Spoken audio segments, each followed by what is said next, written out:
On this edition of the program, Kamala Harris enthusiasm runs wild, but is it real? We talked to Kirk Bado of Hotline, and the campaign Undertaker takes an unexpected victim, the sitting president of the United States.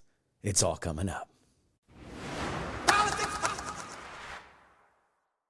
Hello and welcome everybody to the Politics program for July 24th, 2024. Your old pal Justin Robert Young joining you in Austin, Texas. Obviously, we are moving real fast with this news cycle, which is the reason why we are getting out episodes on Monday and Wednesday as opposed to Wednesday and Friday. This is going to get out Tuesday Wednesday. It is Wednesday. It's going to get out Wednesday. Anyway, I'm all mixed up. Here's something that I'm not mixed up about. I talked to Kirk Bado of National Journal's Hotline, and here it is. One of my brand new friends from the Republican National Convention is Kirk Bado. He is the editor of Hotline, one of the most venerable institutions in DC news. How you doing, Kirk? Justin, I'm doing great here. Thanks for having me. Great meeting you last week at the convention, and we're coasting a lot on that name right now at Hotline. We're real busy here, as you are as well. So we got a lot to talk about today. Well, let's talk about this. Kamala Harris. 4 weeks ago, she was thought to be a liability on the ticket. Now she is the hot Gen Z meme that has Jake Tapper stumbling over what is brat.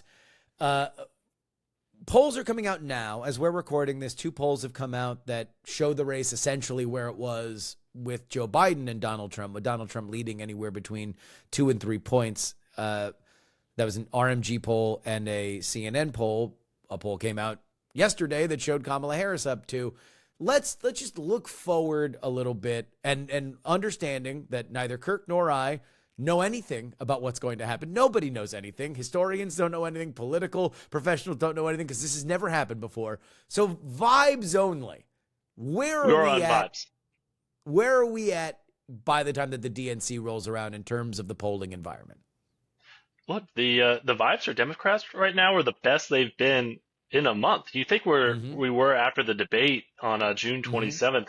Democrats were looking for a high surface to throw themselves off of, it felt like, because they were just so despairing over Biden and his poor performance there. They were looking for any sort of exit ramp right now. You talk to any Democrat at any level, statewide, county level, federal level, if there were Democratic dog catchers out there, they were not feeling good at all the last few weeks. But now they have this shot of adrenaline right now. You talked about it, Justin, Jake Tapper stumbling over himself to explain what brat summer is. It's fully embraced by Harris. And I think what we're seeing here is all the pent up Democratic frustration since Biden announced that he was going to run for another term and that he wasn't pulling away from Trump. All those private anxieties that all these Democrats had are finally being washed away because they have the proverbial somebody else. And that somebody else is Kamala Harris.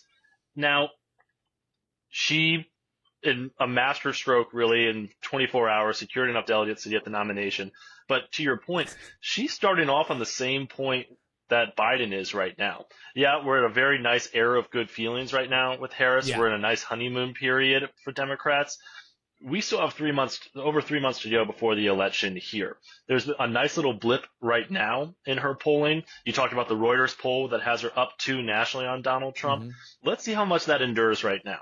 Because right now, Democrats are just elated that they don't have an 81-year-old at the top of the ticket. Yes. We haven't had any sort of big oppo on her drop right now. The Republicans have to completely retool the playbook on what they're going to hit her on as opposed to Joe Biden. And as you and I've seen this week, they're really stumbling out of the gates over trying to land a glove on her. That's not going to last long. No. And give it a week, give it 2 weeks. They're going to find their footing again, and they're going to start hitting Harris pretty hard on the negatives. But for now, if you're a Democrat, the vibes are good. I mean, you are pulling off a completely historic switch here at the top. You have someone who can maybe potentially expand their map outside the Rust Belt in Harris. So the vibes are crisp right now. The vibes are good if you're a Democrat. My instinct is to say that Harris at the top of the ticket means that Georgia now is non-negotiable for them. Where before you were looking at drawing an inside straight for Biden, you needed to play in the Rust Belt. It needed to be Pennsylvania, Michigan, Wisconsin. Obviously, I still think you need at least 2 of the 3 of those states. But you can afford to lose one. You cannot afford to lose Georgia if you have Kamala Harris at the top of the ticket. And that's the number. Like, all these national polls are going to be what these national polls are. I tend to believe that unless a Democrat is leading by 3 or 4, they are very much in trouble in national polling. So Kamala Harris up 2, if people are jumping up and down about that, I would not. I would say you better hope it's a good start, because they need to be up higher than that.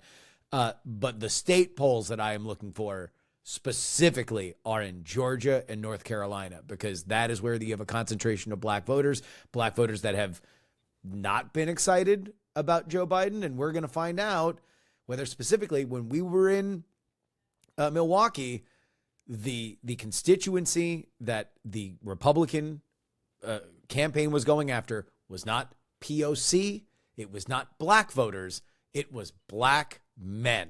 Are black men more motivated to vote for Kamala Harris than they were for Joe Biden? And that is the biggest question in terms of expanding that map compared to where Joe was, in my mind.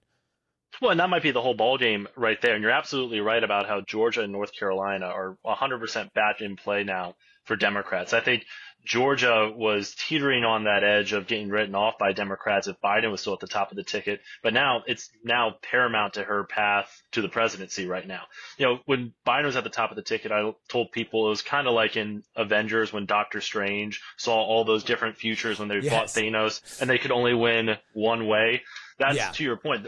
Biden only had one narrow path, or a few narrow paths that all ran through the Rust Belt.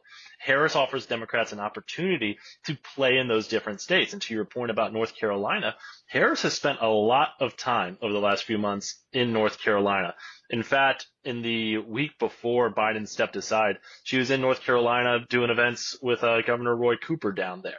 So Harris has put a lot of investment in North Carolina, and, you know, maybe if she has Cooper join the ticket, that's going to help out a lot as well. It might not put it over the edge, but definitely help out that turnout. And again, you know, the polling that we're seeing right now, you know, it's unprecedented, the number of times that we have said unprecedented in the last 2 weeks. I am ready for a precedented weekend. Let me just say this. I need a white swan weekend, because I got stuff to do. I mean, literally just going from the RNC right into Sunday's Biden stepping aside was not the type of awakening I wanted, or the type of transition I wanted back into normal life, especially after all the travel delays and everything on Friday trying to get out of Milwaukee. But traditionally what we've seen after conventions is a bump for that candidate. And Tony Fabrizio, Trump's pollster on the GOP side, was out with a memo yesterday talking about how, yes, there is going to be a little bit of a sugar high for Harris right now. What was left unsaid in that, and kind of implicit by what he was saying, is that Trump is not going to get that post-convention bump. You and I were both kind of struck while we were there, this feeling of absolute unity in the Republican Party. They were rowing in to say it was a party. It was an absolute party. And Trump's coming off the assassination attempt, which we haven't even mentioned, which would traditionally get him a little bit of a sympathy bump as well. The RNC, with all them rowing in the same direction. You would think that that would break through a little bit with voters. You would think that would give him a little bit of a leg up. But the Harris news has completely squashed that right now. You know, we're going to wait for a few more polls to see if that's an enduring effect. But if we're in an era right now where Trump's not going to get that bump, and if Harris can ride this wave of good feelings to the DNC, where she is going to be coronated as the nominee, we could see a bump there, and then we're off to the races for the next few weeks into November. Here's my question about Harris. This was not a great campaign. In fact, I will later in this very podcast posit that with Joe Biden at the top of the ticket, it was the worst campaign in modern political history. And I think that there is ample evidence to say that that is indeed the fact. So Harris is coming in, and obviously there's a lot of enthusiasm. Here's what I don't know. I don't know whether it's enthusiasm because Democrats have stopped hitting themselves, which they were doing very consistently over the past 3 weeks, and now they can just put down their arms because they're not trying to dislodge the sitting president of the United States from a re-election bid, something that was very painful internally. And obviously there's a lot of euphoria that it actually happened. The nothing ever happened crew in shambles right now. But Harris is a flawed candidate. She never had a natural constituency in 2020. She has not seen her approval numbers particularly go up while she was vice president. And at the end of the day, she still is in a 70-30 right track, wrong track environment where she is the incumbent. And yes, we don't know her ceiling, but also take out the white working class vote in Pennsylvania, in Wisconsin, and in Michigan. And it doesn't matter if you're doing better in Georgia. You can make Georgia more of a dogfight. But if you're out of the running, if those Rust Belt states are just now very much out of play, then this one might be just as fast of a wrap as it was before. No, I'm with you on that. Where I think that, again, if we look at Harris's wins above replacement, she's starting off as the same position as Biden right now. Again, this euphoria that we're seeing amongst the Democrats is a lot of that pent up frustration and everything just finally excising itself. They're happy they have another candidate right now. And Kamala Harris is a very flawed candidate. Again, she did not make it to Iowa 4 years ago. Her operation was leaky. She never had a natural constituency. And now she's inheriting, for better or worse, Biden's campaign infrastructure. Yes, they have offices in the states that they need to. Yes, they started off with $100 million cash on hand. Harris has now doubled that in the 48 hours or so since she secured the nomination. They're going to have the resources, but it's mostly the same staff. It's mostly the same people at the top right now. There might be a few shuffling. David Plouffe might be joining the campaign, who is the architect of Jim Messina is somebody that is being rumored, another Obama alum. Yeah, they might be bringing in some of the Obama folks in right now, but this is the same campaign that has Biden down nationally and in the swing states right now. So unless we start seeing a big shakeup there, I don't know exactly what's going to be different for Harris besides the name at the top of the ticket. Harris's favorables are lower than Biden right now, according to the 538 average. And again, she's starting off in the same poll position. She is an underdog right now who hasn't even won a primary ever. Hasn't won a caucus, has never run a campaign of this scale. Yeah, she's doing everything right now. She played the internal politics great. She got the delegates she needed. She's going on all these campaign stops right now. She had a good speech yesterday, but one good speech doesn't make a campaign. It's a long way to go here right now, and we're starting from basically zero, about 100 days out. And the thing that struck me is that it was the exact same speech, very on prompter, as she gave to her own campaign the day before, which makes me think, and for all the sports fans out there, this is the backup quarterback coming in, and they are going to very much simplify the playbook. This is, you are going to read exactly the speech. You are with maybe a few points and smiles. This is going to be the exact same stump speech because we need to reintroduce you with exactly the right message. You're not going to be able to do that forever. You're going to have to give different points of view. She's going to have to do interviews. And while I don't think that Democrats are going to hold their breath the same way that they did when Biden was being interviewed toward the end, which became one disaster after another, all of the negative oppo that you have on tape of Kamala Harris is her trying to speak extemporaneously, and at a certain point, that's going to have to happen again. Look, the coconut thing is going to run its course. Brat Summer is going to run its course. She will be burdened by what has been, and what has been was her disaster. What has been was her disastrous 2020 campaign. And if we can torture the football metaphor a little bit more and claim that Harris is a system candidate, a system quarterback here, there's plenty of tape on her up there for the Republicans to prepare for. Justin, you remember this, but the 2020 Democratic primary, especially in the early days, was really a run to the left. It was really about being the most liberal, the most progressive. This was the right before the summer of George Floyd, where Democratic establishment and more moderate folks were embracing the moniker of, defunding the police, which is now Yes. absolute like radioactive in Democratic politics right now. You wouldn't touch that with a 10-foot pole. And there was something really interesting yesterday. Dave McCormick, who's the wealthy hedge fund guy running for Senate in Pennsylvania, put out a video yesterday tying Democratic Senator Bob Casey, who he's running against, to Kamala Harris. And he used a bunch of clips from 2019 before she dropped out of the race, bragging about how she was voted the most liberal senator. And McCormick was making that very explicit tie between Casey and Harris. Yes. Now, I think that is a playbook that we are going to see all over the country. Any vulnerable Dem is going to see an ad against them just like that from the Republicans. And Harris is going to get hit with that a lot in the next few weeks. How she weathers that, how she retailers her message. Look, again, torturing the football metaphor here. Everybody has a plan until they get punched in the mouth. And how Harris responds to getting hit and getting up and then, pulling an audible, that's going to say a lot. And that's, it's one thing if you're the backup quarterback and you're Brock Purdy and you go into a system that is working awesome, right, with the San Francisco 49ers. It's another if your team is already really flawed and then you walk into a system that you have to elevate and you're going to have to take chances. Let's get into some of the stuff that's on tape there, because everything that you heard right-wing commentators say Obama wanted to do, and I say this without exaggeration, Kamala Harris is on tape saying she wanted to do in 2019 and 2020.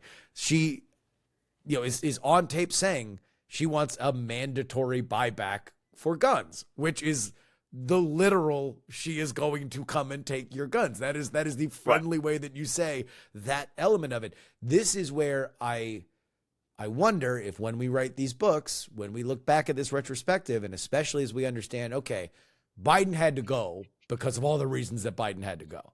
But if we're going to understand what you lose electorally, Biden as a Democrat was born to walk into every ethnic festival and union hall in Pennsylvania, Michigan, and Wisconsin. He lives there, loves it. Glass of beer and a brat in the other hand, and talking about, hey, we don't want to take your guns. Guns are great, but we do need to do this very specific Democratic approved message for assault weapons or AR-15s. She's not that. And McCormick is already leading the way on that. And right now, the stuff that you've seen over the last 48 hours is sloppy. It's overlong. It's not going to be like that when the pros get involved and are throwing together these very weaponized 30-second ads that the Trump campaign is going to put on every swing state television from now until November. Absolutely. And you mentioned discipline here, and the problem is for Republicans is that they have a very undisciplined candidate at the top of the ticket. You and I saw this in Milwaukee, where for the first 20 minutes of his big convention speech, it was a Trump that we had never seen before. It was an empathetic Trump. It was someone who was talking about the experience of getting shot. He had everyone in that room just completely wrapped around him. The problem is the speech went on for 70 minutes afterwards, and he couldn't help himself but going on the attack by turning it into a typical Trump rally. And he's been keeping a relatively low profile since Biden dropped out. But if you look at his true social posts, I mean, it's the same type of harsh rhetoric. It's the same type of divisive language that he's honed on the trail. I mean, after the Secret Service director resigned yesterday, he put the blame squarely on the Biden-Harris administration for allowing him to get shot. Not protecting him. Exactly. So what I'm saying is that there's been a lot of messaging guidance from the adults in the Republican Party over the last few days about how we need to keep our priorities on policy when nailing Harris. Do not lapse into racist or sexist tropes like some members of the House Republican conference are. You had Tim Burchett of Tennessee call her the DEI candidate. Harriet Hagman of Wyoming also echoed that. They want to try and keep the discipline and keep the focus on the policy, the stuff that we're talking about here, all the stuff about, the mandatory buyback programs, Medicare for all, that type of stuff. not making this a referendum about her race and her gender. And I'll be very interested to see in the coming days, especially as Trump gets back out on the trail a little bit more, if he can keep that type of discipline in the messaging. I'm not a betting man, but I wouldn't put money on that for sure. It's going to be very curious because this campaign and Trump, I will say, has been more disciplined than he's ever been. Now, correct. Does that mean that when the lights are brightest, he's not going to, he made a big deal. They messaged out to everybody, this is going to be an RNC speech that will not have one word in it, and that's Biden. And then he got right up to the edge and he's like, well, okay, sure, I'll say it. Biden sucks. And, you know, like that was something he is unable to hold his tongue when he is in the moment. And that is, you know, that's your candidate, right? And what I said right after that speech is like, was it what it could be? Absolutely not. But you would rather have the candidate who gives an overlong speech that nobody leaves for than the person who delivers the perfect speech that doesn't have the connection with his voters. That being said, I do think that part of the reason why he has had the discipline and he is listening to Susie Wiles and Chris LaCivita, his campaign managers, is because by and large, the polling's been really good. He's never gone into this phase of a political campaign like he is now, where he's consistently a favorite in the popular vote. Like he will still be like, and based on these polls that are coming in now, I don't expect that that's going to flip overnight. So I think he has more trust that this is an operation, but still, it's going to have to be a little less Willie Brown, a little less DEI, a little less of that stuff, a little bit more. Just look at the tape.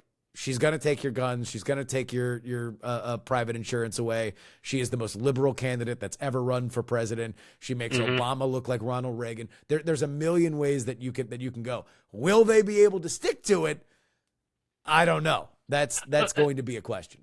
That's literally going to be the $10 billion question right now, if he can stay on message. Because you can dump millions of dollars worth of ads throughout all these swing states and everything, but if Trump goes up there on the debate stage in September, they both said they're committed to that debate, and he starts going after her and those racist and sexist tropes, that's what's going to resonate with people right now. If he can't land those policy hits, if he can't do that great line about how she makes Obama look like Reagan, that's going to undo all that work. Now, the good thing for Trump is that he has been very disciplined. I mean, that first debate performance, he followed the first rule of politics, which is, if your opponent is hanging himself, don't get in the way. He let Joe Biden, take the whole stage. He let him be the story.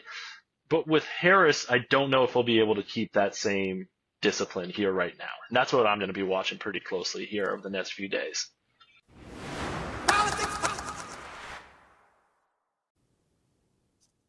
This is your update brought to you by TakePoliticsSeriously.com. That's where you need to go if you want to get bonus episodes of this program, 2 of them each and every week. And guys, the news is moving real fast. In fact, if you want my reactions to Joe Biden's farewell address, as well as Benjamin Netanyahu's address to Congress and the protest that happened outside, that's going to be on the Patreon. It'll go up tonight, actually. So you're going to get 2 episodes in one day if you are on the Patreon for the price of a cup of coffee. If you would buy me a cup of coffee, so I'd sit there in your car on your commute and talk politics to you, well then, come on. It's a no-brainer. Head on over there. TakePoliticsSeriously.com. And now the news. Senator Bob Menendez announced his resignation effective August 20th, 2024, after being found guilty on all 16 counts in a federal bribery and corruption trial. In a letter to Governor Phil Murphy, Menendez stated his decision allows for an orderly transition and closure of his senatorial affairs. Murphy confirmed that he will appoint an interim replacement. Menendez's convictions includes accepting bribes and gold, such as gold bars and cash from Qatar and Egypt. Pressure from Democratic senators and officials for his resignation made it untenable for him to remain. Menendez is also under Senate Ethics Committee investigation and has vowed to appeal the verdict. Representative Andy Kim of New Jersey is running for Menendez's seat in the upcoming election against Republican Curtis Bashaw, while Menendez has filed to run as an independent if he is indeed exonerated. Menendez serves as a Union City mayor and in the state legislature before his congressional career started in 1992. If you are like me, the question that you are asking is, wait, what's up with August 20th? Dude, you were convicted. So, get the hell out. Don't let the door hit you where the good Lord split you, huh? Hit the bricks, buddy. You just go ahead and get out. Get. And then you find this out. Senate checks. What senators get paid, their pay window is on the 20th.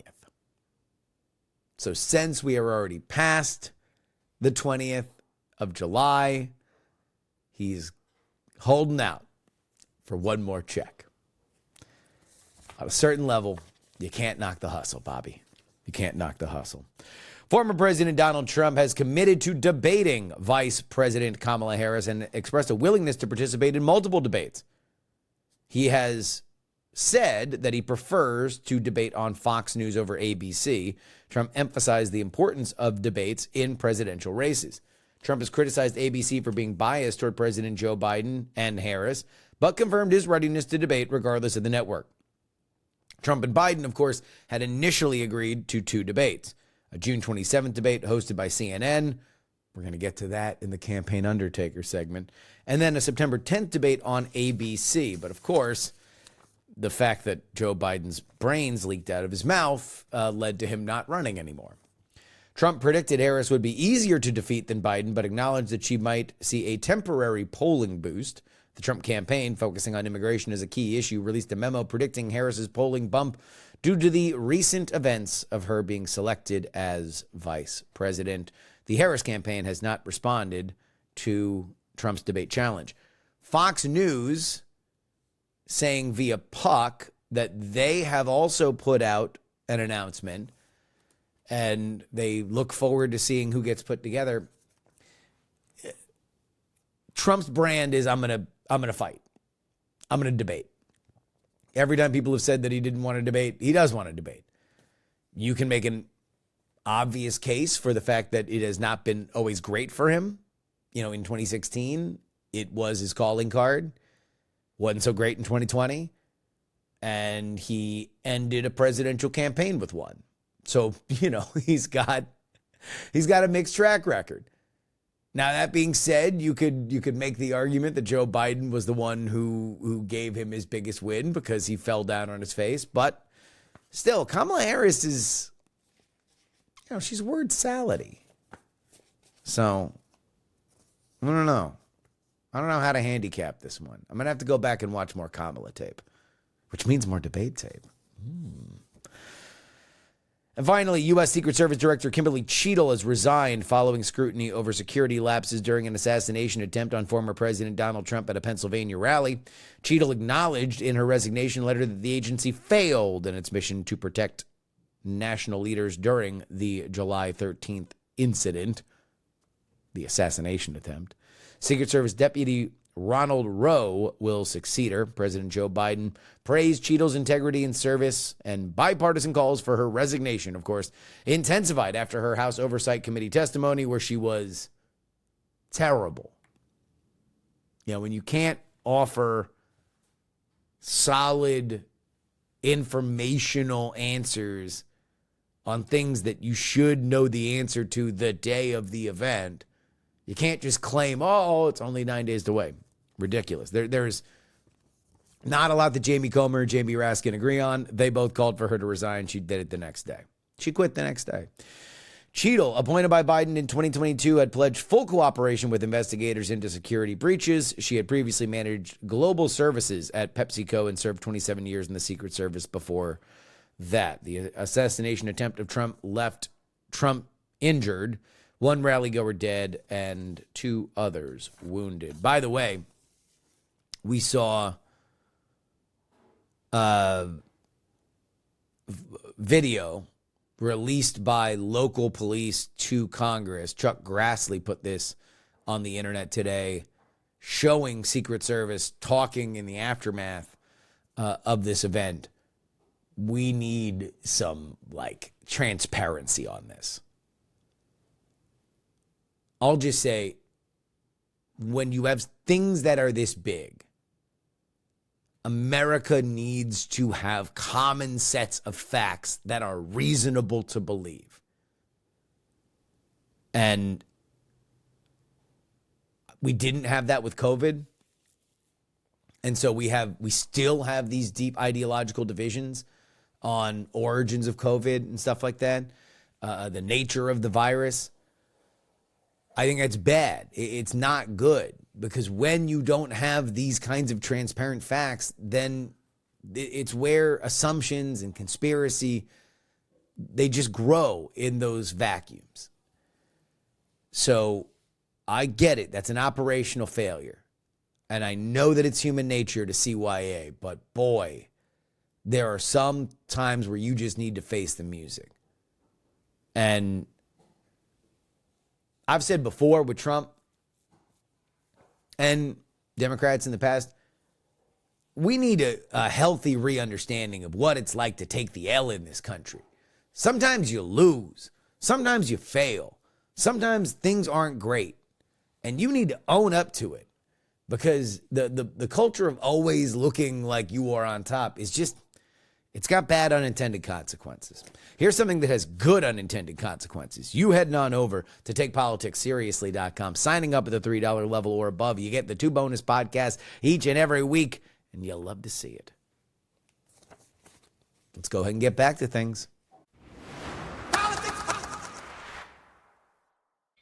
Let's flip it back to Harris for a second, because one of the things that, if this were, let's say, an open primary, right? And let's say that it wasn't Harris, it was a Josh Shapiro or somebody from outside of the Biden administration. An advantage that they would have is they could credibly distance themselves from the Biden record. That they could say, Joe Biden is a great man.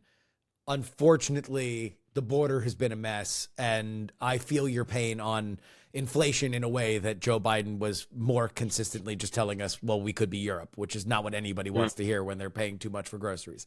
No. Harris can't do that. Now, we've seen a little bit, and this was very interesting to me. There was a rumor that I'm sure was leaked out by the campaign that said, hey, the entire State Department, the entire Department of Defense, we are going to turn all that over. We don't like Anthony Blinken. We don't like Lloyd Austin. That is, I wonder whether or not we are going to see more of that, because it's a delicate dance. That very rehearsed stump speech that she's now given twice, it begins with talking about, very Biden-esque toward the end, that Biden is the greatest president since FDR. He's gotten more done in 1 term than most presidents get done in 2, blah, blah, blah. I wonder if that begins to fray a little bit as she does what I think she is necessary, and that is drawing a line in the sand. That is something that you didn't like. I can be something that you would like. Well, I don't think there's any question, and I think you and I are in agreement with this, that Harris is not. She was the best. She was the logical choice for when Biden stepped aside. That she would inherit the infrastructure, she would inherit the mantle, she would get the endorsement and everything. But I think you and I are in agreement that she would probably not be the best general election candidate this cycle at all. There are a few people who are on the Veep shortlist who we probably think would be better messengers and can do that sort of clean break. One thing that is interesting, though, and that Harris is going to be a real life political science test of, is that, in poll after poll, what we've seen is that Biden's policies, not everyone, but for the most part, are popular with voters. The infrastructure bill, the CHIPS Act, those things are popular with voters. It's just Biden was not very popular with voters. In fact, quite unpopular and not the best messenger, the best person to deliver that message. You look at someone like Andy Beshear, for example, who's on the Veep short list right now. He had a tough re-election campaign in 2023, and he ran a very similar playbook to the ideal one that Biden wanted to run. He's in deep red Kentucky. He's talking about infrastructure. He's talking about local investments. He's talking about projects. He's making abortion front and center. He had that incredibly effective ad against the Republican Attorney General Daniel Cameron there for defending the state's abortion ban. Yeah. And he flew through that race. Kamala Harris is going to be a test case in, look, my policies are popular, I'm not popular. And I do think that line in the sand is going to have to come. Now, whether that comes before the convention or whether it comes, they can keep the peace until the convention is something I'll be really interested in, especially to see how Biden's reception is going to be in Chicago, not just amongst the delegates, but also if and when he does do a speech there. Because I would be very surprised if the sitting president doesn't do a speech and doesn't do the torch passing. I'm interested to see how the Harris team reacts to that, and also what Biden's going to go up there and say, because I think that's going to set the tone for the final stretch of this campaign. Is how much of a role does Biden play? This was always one of my issues with Biden's campaign, is that yes, people like bipartisan achievements. Yes, people broadly like things like infrastructure, but there's a reason why infrastructure doesn't get done. It's not that people don't believe that it's good. It's just that unless you plan on staying in the Senate for 20 years, you never get any credit for it, because the bridges it's tough to look at a hypothetical. Yes. It's tough to look at a hypothetical bridge and say, hey, I built that when it's just a hole in the ground. Exactly. Yeah, exactly. A lot of the stuff, it didn't, and this was probably Biden being too much of a senator, much like LBJ before him, where there was a lot of wins, and he's like, well, look, this is what I would normally go to Delaware, and I would say, look at all these things I voted for, and I got them passed. That's me, the operator. Where for president, people are like, cool, you've repatriated chip production to America. My grocery bill is 3 times more than I thought it was going to be. My gas, I'm pissed off every day that I go get gas. Like, these are the issues. Now let's swing over to the VP short list. Aside from one thing that I literally saw right before we went live, which was that the Harris campaign is now reportedly considering Pete Buttigieg as a possible VP. I think that's unlikely. I do believe that the VP is going to be a straight white man, but well, and to your point, it's hard to come from the admin too, right? To have 2 people from the admin on the ticket here, right? Especially if you're trying to do a clean break from Biden. Yeah. So, of those, you mentioned Bashir. Is he your number one? Is there somebody else that you would go with? This is my personal bias. I went to the University of North Carolina, and I have to support an alum here. I think Roy Cooper, the governor of North Carolina, would actually be a pretty good pick outside of his affiliation to the Tar Heels. Look, he's term limited right now. He has nothing left to run. He is a history of winning in a swing state, which North Carolina might not have been the last 2 presidential cycles. It's still purple. I think he adds an air of experience to the ticket as well, that despite Harris's track record as an attorney general, senator, and vice president, that I think she still has not overcome this idea that she doesn't have the right experience. And I think Cooper is a really effective messenger to those type of white working class voters that are going to be critical for Harris if she wants any shot at the White House right now. Justin, I am curious, like, who, if you were to power rank the VP's contenders right now, who's at the top of your list?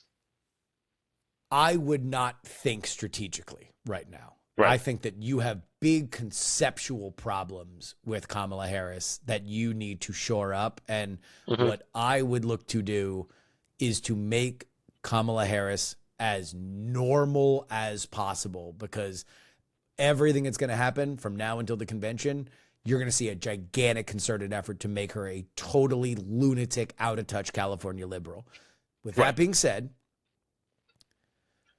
I think astronauts are cool. And I think I knew you would say it. Yeah. I just think, I saw a clip from him. He's never going to play on the national level in the same kind of way that she is, because he's not fit for the Democratic primary system. But that being said, that's why you need him now. I think that Mark Kelly is more apt to be going out to those same union halls in the Rust Belt and just tell Navy stories with people.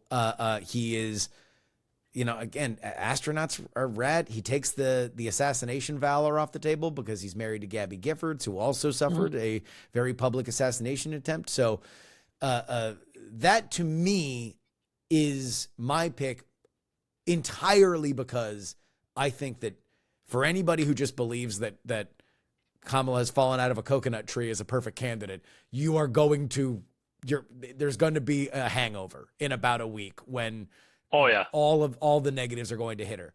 The sugar high is going to go down. Sugar high is going to go down. And there's no amount of Kingdom Hearts fan cams that you're spreading on Twitter and TikTok that are going to make this different with the voters that you need to win this election. That being said, I would say he's my number one, or Josh Shapiro. And the only reason why I would say Josh Shapiro is two is because I don't know if Josh Shapiro really wants it. I think that if I'm Josh Shapiro, I'm like, he's not going to run away from it as fast as Gretchen Whitmer is running away from it, which I understand from her perspective because she knows she's not getting picked. So keep the powder dry.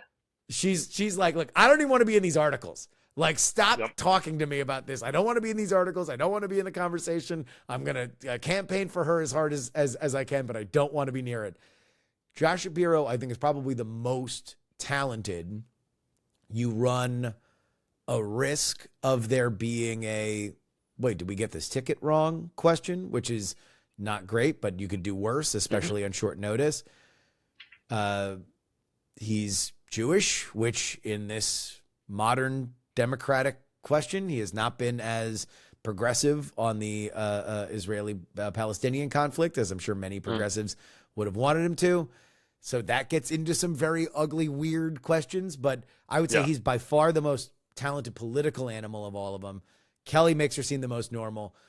Bashir, I feel like it's not that he's fool's gold, because I do think that he's talented. He would never be able to play in a Democratic primary because he comes from a red state, and we're not in a place where Southern Democrats are going to win that, in my opinion. No.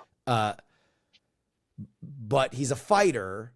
I just don't know if this campaign needs a fighter. I think this campaign needs normalcy and then turn this lens to Trump. If Bashir is going viral for his sweet dunks on JD Vance on Morning Joe, that doesn't get you to where you want, which is Donald Trump is uniquely incapable. 4 years ago, we got out of hell.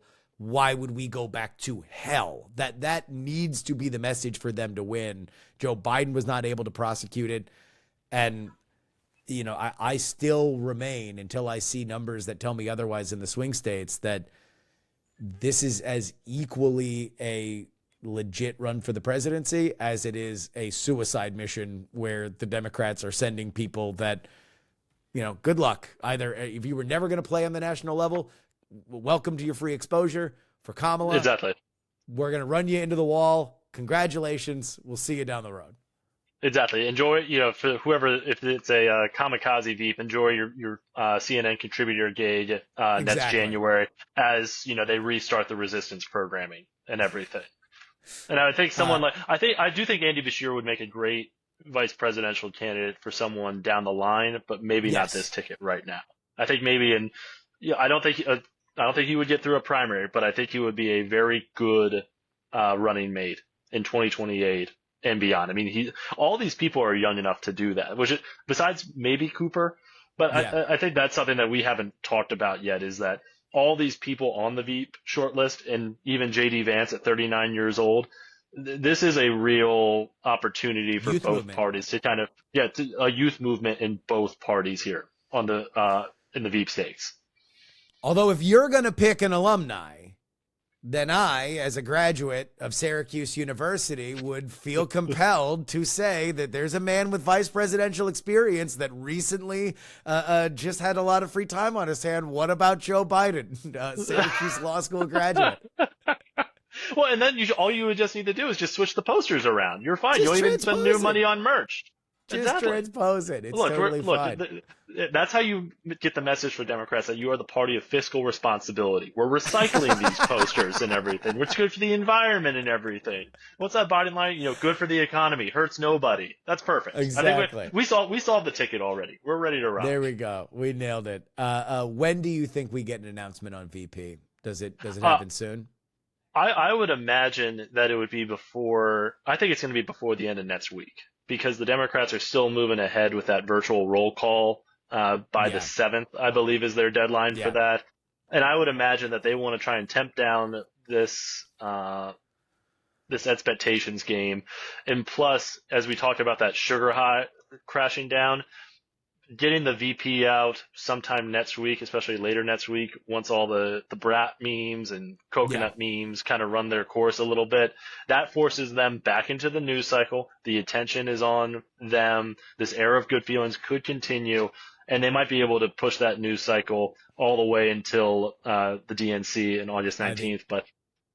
Yeah, there's two big explosions that they want to time in between. One of them's the VP nomination, and the other's Obama's endorsement. And I think that both will come before the convention, leading into what they will sell as just as unifying a convention as the Republicans have. I can already read the headlines that maybe more together than what the Republicans did.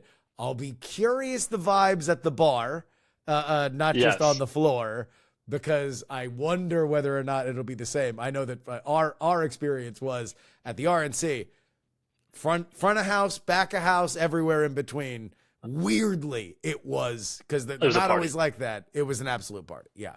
It was even like J.D. Vance, picking J.D. Vance as the vice presidential nominee was all met with, sure, why not? Sounds great. We're romping anyway. Yeah. We're expanding the map to Minnesota, Virginia. They were doing like the Howard Dean thing. We're going to go to Virginia. And I will be very curious to see if the vibes are good below the surface as they are on Twitter right now. Yeah. Yeah. Because, I think we're going to know a lot more by the time that convention rolls around in terms of the numbers. And who knows, like, what happens from now? Because 3 weeks ago, again, where are we right now as we record this? July 24th. We have 4 more days until we get to the month mark of when that debate happened. All of this has happened within 4 weeks, and we slipped an assassination attempt in there as well. Mm-hmm. Oh boy! All right, Kirk Bado of Hotline. Where can people find you? Justin, you can find me on Twitter at Kirk_Bado, and follow along at NJ Hotline as well on Twitter. And we're really excited. We just got out of the convention. We had a huge convention daily down there that we did every day. We're going to revive that for the DNC as well. And in between and then afterwards, we do a newsletter every morning that goes out at 9 a.m., all campaigns all the time. So this is like our Super Bowl and Olympics and Christmas all rolled into one here. So it's an exciting time for us. You know you'll love to see it. All right. Thank you very much. Making his PX3 debut, Kirk Bado. Thanks for having me, Justin.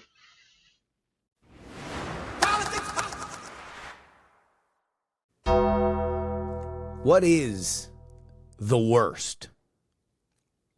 In a hyperbolic age, the polls of best and worst get used recklessly. But allow me to give you my rubric so you can do your math against mine. The goal of a presidential campaign is to win the presidency. It's a Herculean task that in the modern age requires winning dozens of contested statewide races, often twice if you have a primary, hiring hundreds of staff, recruiting thousands of volunteers, and raising hundreds of millions of dollars.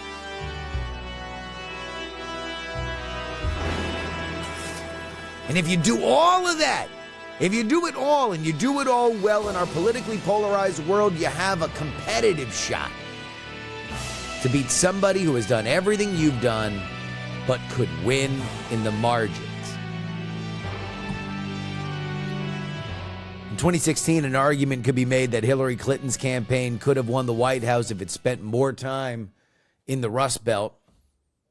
In 2020, an argument could be made that Trump would be finishing his second term if he didn't actively poison his own base against early voting. Chaotic? Stupid? Maybe. But they made it to a photo finish. They are losers. But in the grand strata of campaigns, they're average. And you could say even above average. The worst campaign? The worst campaign moniker is usually reserved for grand flashes in the pan. People who raised a ton of money and then couldn't get out of the starting blocks.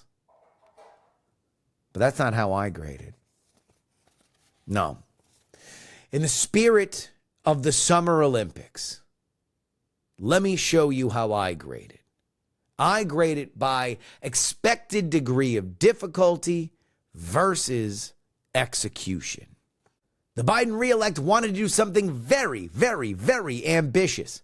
Win a presidential campaign with the oldest candidate to seek office.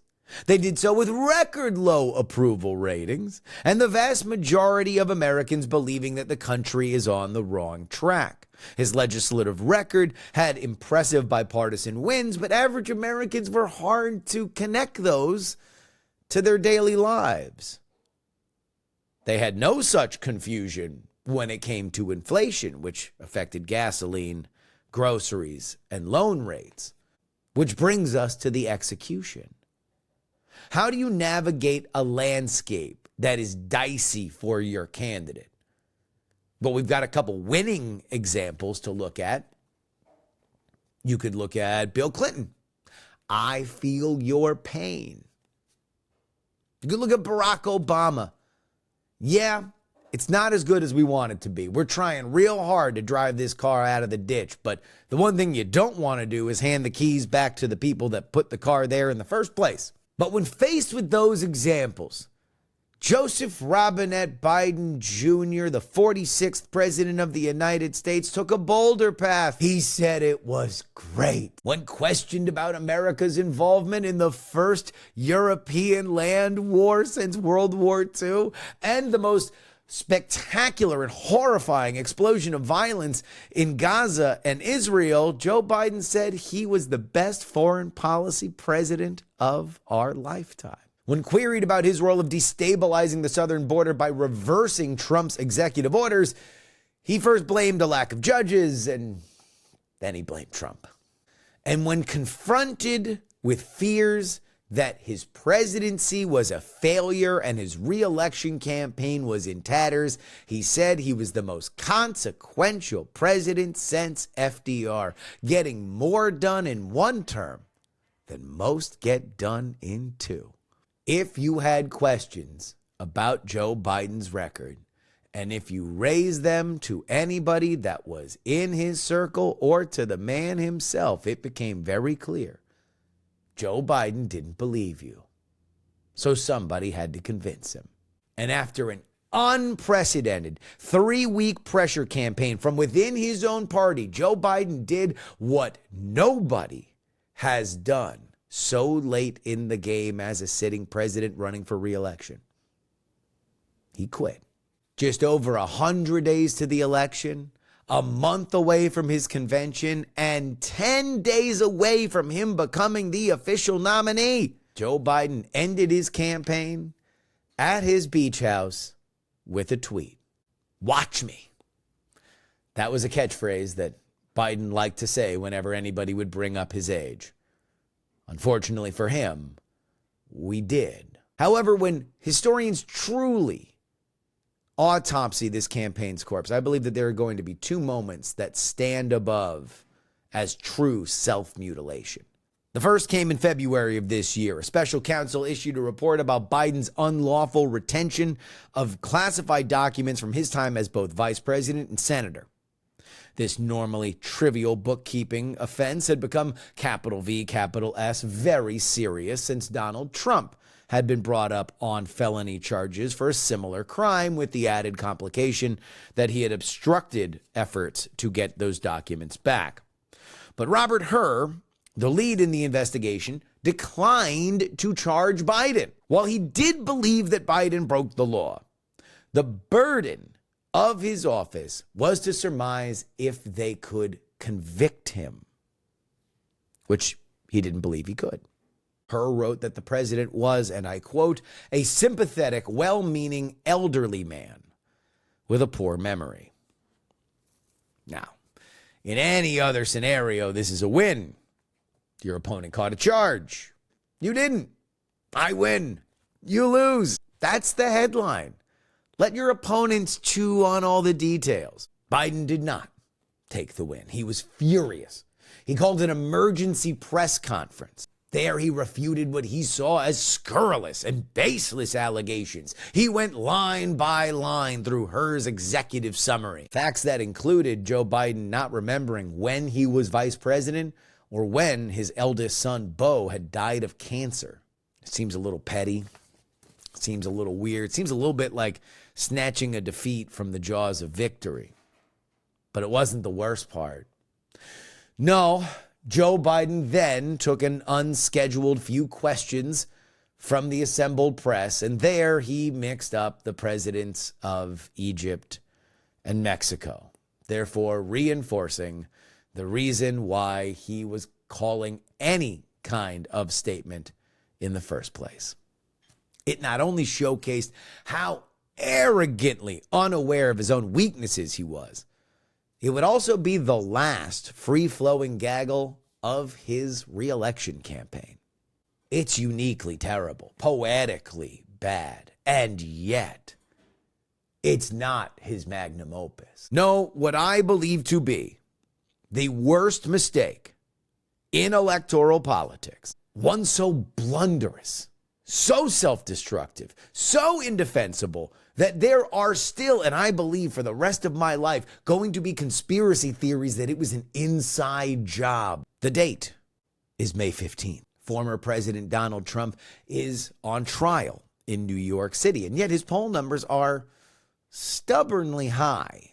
Up until this point, the Biden campaign had hinted that they would eschew debates, singling out Trump's boorish behavior in 2020. But while he was not in court, Trump was trying to bait Biden into debating.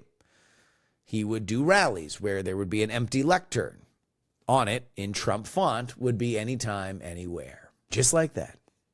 On May 15th, the tweet hit. Donald Trump lost 2 debates to me in 2020. And since then, he hadn't shown up for debate. Now he's acting like he wants to debate me again. Well, make my day, pal. I'll even do it twice.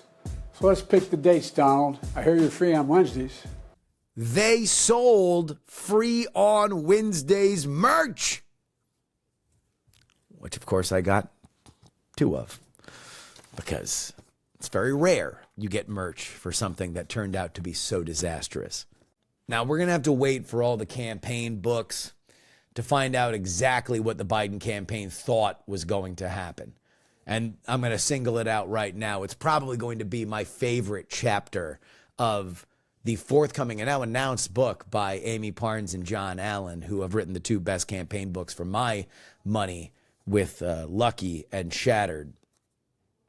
But some suggested that this was going to be calling Trump's bluff. He really didn't want to debate. He's not good at debating. The debates in 2020 sank his campaign. And that to ensure that they would just humiliate Trump, they would propose debates that they knew he wouldn't want to do in places they knew he didn't want to go, with people he didn't think would be fair to him. When the big bully had to sign on the dotted line, it was the Biden campaign's belief that he wouldn't. He'd blanch. But he didn't blanch. He signed on immediately. And it was within hours that we got word. CNN, June 28th. In a television studio with Jake Tapper and Dana Bash moderating. The details then were history in the making. the earliest televised presidential debate, the first in a TV studio since Kennedy and Nixon. The details now are history in the way that an old funeral invitation is history. Biden's performance, his struggling gait to the podium, his bizarre strategy of pivoting from a strength, abortion rights, to a weakness, migrant crime, his mouth agape like he got shortchanged applesauce at the nursing home, and most notably and iconically, his gibberish answers, including, "We finally beat Medicare." The mood instantly changed. A campaign died. Joe Biden's electoral career ended. And for what? A jolt at the polls in June? Why take a risk when you know your candidate can't perform? Reckless? Stupid? Nah, we can do better. We can do better. The worst campaign ever. With that, the campaign Undertaker takes his last victim before Election Day. Joe Biden, 2024. May you rest in peace.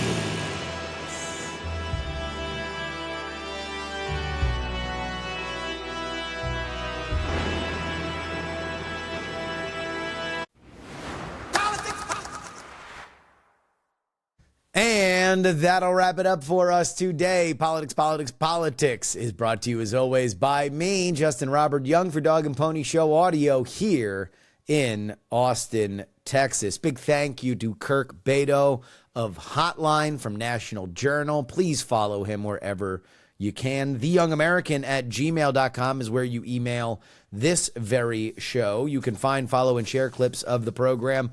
TikTok, Justin R. Young. Instagram, Justin R. Young. The big news is our YouTube channel, Politics. And, of course, on Twitter, you can follow me, Justin R. Young. Our podcast in audio form is easily shareable at letter P, letter X, number 3, podcast.com. You can support us with a one-time donation, paypal.me/payjury, PAYJURY. Venmo is Justin-Young-20. Cash App is PX3 Cash, and you can send me anything you want in the mail. P.O. Box 153184, Austin, Texas 78715. Again, that is Post Office 153184, Austin, Texas 78715. The only way you can get bonus content of this show is to head on over to TakePoliticsSeriously.com. Our $3 tier gets you 2 bonus episodes each and every week. And the $10 tier gets you that. Plus, your name right at the end of the show, like these fine folks at the Titanic $10 tier.